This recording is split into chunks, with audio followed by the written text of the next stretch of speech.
We guide you through how to factory reset a Windows 10 PC or laptop without needing the password so you can start fresh even if you can't log in. First thing you need to do is power on your PC and the login screen. Click the power button at the bottom right, then hold Shift and select Restart. This will boot your PC into the Windows recovery environment. Next, select Troubleshoot, then tap Reset this PC.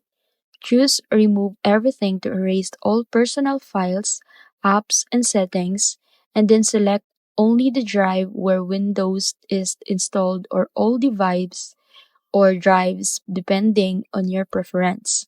Follow the on-screen instructions and wait while Windows performs the reset, which may take several minutes.